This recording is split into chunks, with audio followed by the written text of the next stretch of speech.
ஈஸியாக பண்ணுங்கள். ரொம்ப கஷ்டப்பட்டு உடற்பயிற்சி பண்ண வேண்டாம். வாக்கிங் போங்க, ஜாக்கிங் போங்க, சின்ன சின்ன எக்ஸசைஸ் அழகாக பண்ணாலே போதுமானது.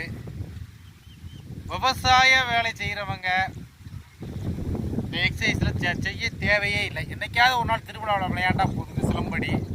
மீதி எல்லாம் நார்மலாக ஆஃபீஸில் ஒர்க் பண்ணுவாங்க, எம்என்சியில் ஒர்க் பண்ணுவாங்க. எல்லாருமே உடற்பயிற்சி, ஏதோ உடற்பயிற்சி, சைக்கிளிங் பரவாயில்ல. ஸ்விம்மிங்லாம் இப்போ செய்ய முடியாது, அதனால் சைக்கிளிங் பழகுங்க, செய்யுங்க. ஜாக்கிங் போங்க, வாக்கிங் போங்க, ஏதாவது ஒரு டபுள் பாரு, ஏதாவது ஒரு ஒர்க் அவுட்டு, தண்டால் பைட்டாக் ஏதோ ஒன்று பண்ணாலே போதுமானது. ரொம்ப அழகான உடற்பயிற்சி. எல்லாமே உடற்பயிற்சி. சிலம்பம் மட்டும் உடற்பயிற்சி கிடையாது, எல்லாமே உடற்பயிற்சி தான். நீங்கள் பண்ணுவீங்க, ஆரோக்கியமாக இருப்பீங்க. அதை நான் வாழ்த்துகிறேன், வணங்குகிறேன்.